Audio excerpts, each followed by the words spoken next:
Okay, looking forward to another good day out here with the Eagles. I thought yesterday was outstanding. A ton of good work yesterday, and then today, a very similar schedule. We'll be in the red zone today, which we were not yesterday, and then we'll have a 2-minute at the end of this practice, a shorter 2 minutes. So we're on the 25 going in, so it's not going to be a long 2 minute, but work that I know we need, I know they need. So looking forward to it. But with that, I'll take any questions. Kevin, we were talking to Jeremiah earlier, and he kind of referred to Jacoby as the shaman. Can you kind of maybe, expound a little bit on Jacoby's personality and how he can kind of take on that wise old man even at 29 in the locker room? Yeah, we've talked about this before with Jacoby. He's 29, but he's seen a lot in this game.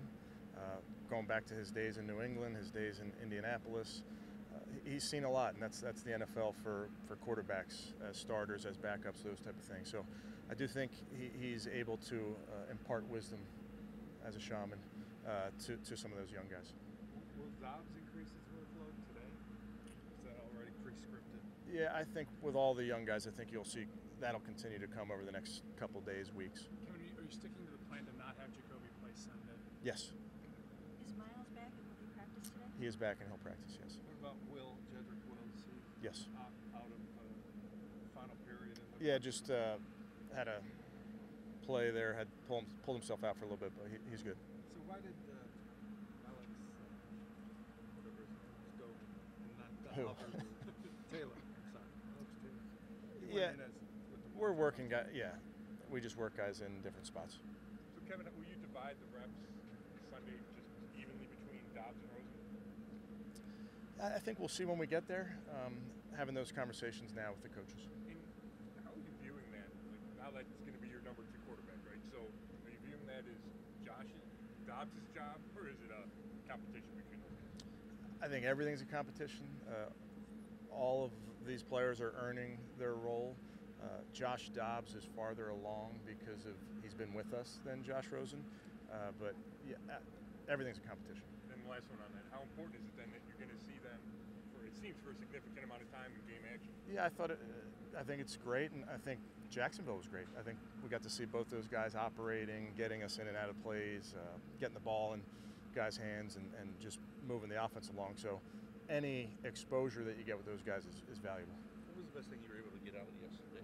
Not going against another team. Yeah, I just think you look, and the reason you choose a team like the Eagles is they have a different scheme than us. And when you get to this point in training camp, you've seen our offense has seen our defense quite a whole lot, and vice versa. So I think it's important to, as you get into game planning mode and those type of things, you got to go against a different front. So the Eagles have a different front. They have different coverages. On the other side, they have a very different run scheme, different pass concepts. So you get to a 7-on-7, and our defense is defending concepts that they haven't seen to date. Kevin, how do you think Jacoby's demeanor, his confidence has helped him roll with all of this throughout training?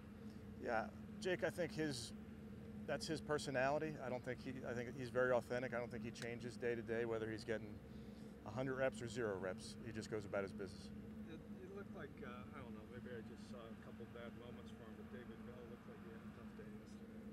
How would you characterize how he's come back since his setback? Yeah, I think young player coming along. He was out there for a little bit with that injury. He had a false start, dropped the ball, but he also made a couple plays. So he's just a young player, needs more reps. Kevin, we talked to Amari today, and whenever I hear him talk to us, it just strikes me as really thoughtful. Sometimes he almost sounds like a coach. As you've gotten to know him, I guess what stood out about his personality and sort of how he carries himself and has established himself as a leader in that room? Yeah, Dan, I think he's very much himself. Kind of talking about Jacoby earlier. He's himself, and he's not a very loud, boisterous guy. But you use the word. I mean, he's thoughtful. He's very, very intelligent. So I think the players naturally respect him for who he is as a player in this league, what he's made of his career so to date. I mean, he's an established pro, so the guys certainly respect him. But I think what he does is he works. He doesn't say much when he works, and I think the guys really see that day in and day out. Kevin, I think all the guys we've talked to today, when we asked them about if they feel better now that there's a resolution and you guys know how long Deshaun is suspended, suspended. They said everything's kind of been even keel the last 24 hours. I guess, have you seen that, and why do you think that they're kind of unfazed by the outcome with this? Yeah, I think we've talked about this before. Our players come in here and we got a job to do. We have work to do. So I know that on the outside it may not seem like that at times, but for us in here, we really worry about what's going on inside our walls and on this practice field. Jacoby kind of joked that he was looking forward to today. He said unless he gets thrown out for fighting. So is that what you threaten the guys with, that if they fought that they'd be thrown out of practice?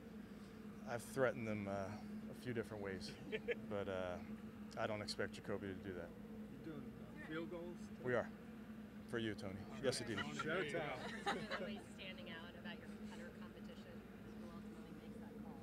Is it? Well, ultimately, Andrew and all of us will at the end of this, will have those type of discussions at every position, but particularly at punter. They're doing a great job, both those guys. I think both of them are NFL punters. Both of them should be punting week one, so that's a good problem to have. What about Peyton? Anything about his personality that lets him kind of fit in as a rookie and a specialist? Yeah, I think you guys will get to know him better. He's very intelligent, has a great way about him, doesn't get too high, doesn't get too low. His teammates really like him. His teammates really like him, and I think that's just kind of how he carries himself around the building. Any long-term? With you saying that you're not going to play your starters on Sunday, just what do you expect to see in that game, and what are you hoping to accomplish coming out of it? Well, it's a great opportunity. We're not playing starters, but we're playing a lot of guys that are fighting for their football lives, so to speak. So excited to see those guys go out and perform. We talked about it earlier. It's reps out here on the practice field. It's reps in the game field. Everything they do, we're evaluating, and they know that. So it's a very competitive environment. Any long-term concerns about Chase not being out there? No. Kevin, what do you say to those who critique Jacoby's past career record as a starter, 14-3-3? What do you say? I don't really have many messages to people outside this building. I just kind of focus on what we're doing here. Going back to Ashley's question about the even keel, do you feel like you've established that sort of culture or whatever, and do you ever have to reinforce that? Yeah, Marla, I know culture is that word that gets thrown around a lot. It's just people. I think we just have the right people.